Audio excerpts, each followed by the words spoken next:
Headlines नंतर सगळ्या घडामोडी सविस्तर पाहणार आहोत। सुरुवातीला एक महत्त्वाची बातमी आहे। अहिल्यानगर महानगरपालिकेचे कंत्राटी कर्मचारी धीरज परदेशी यांचं पार्थिव आज अहिल्यानगर शहरामध्ये दाखल झालं। पार्थिव शहरामध्ये पोहोचताच अमर रहे आणि जय श्रीरामच्या घोषणांनी परिसर दुमदुमून गेला। मुकुंदनगर भागामध्ये काम करत असताना झालेल्या प्राणघातक हल्ल्यानंतर उपचारादरम्यान त्यांचा मृत्यू झाला होता। धीरज परदेशी यांच्या अंत्यदर्शनासाठी मोठ्या संख्येने नागरिक उपस्थित होते। शोकसभेलाही विविध राजकीय आणि सामाजिक क्षेत्रातील मान्यवरांनी उपस्थिती लावली होती।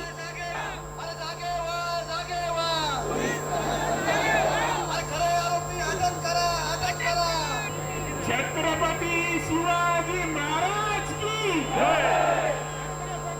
या संदर्भात आपल्याला माहिती देत आहेत माझे सहकारी प्रसाद शिंदे। प्रसाद, नक्कीच 3 दिवसापूर्वी धीरज परदेशी याच्यावर मुकुंदनगर भागामध्ये हल्ला झाला होता आणि त्यामध्ये काल त्याची प्राणज्योत मावळली आहे।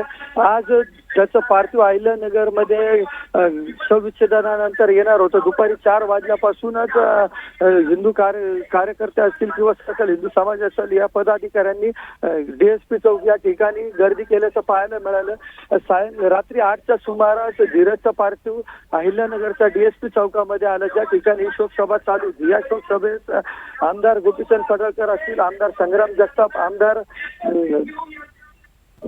अक्षय कर्डिले तसेच संग्राम बापू भंडारे हे देखील उपस्थित होते। सध्या गेल्या 2 तासापासून या ठिकाणी शोकसभा सुरू आहे आणि या मान्यवरांची देखील भाषणे झालेली आहेत। अद्यापर्यंत धीरजचं पार्थिव अंत्यविधीसाठी नेण्यात आलेले नाहीये।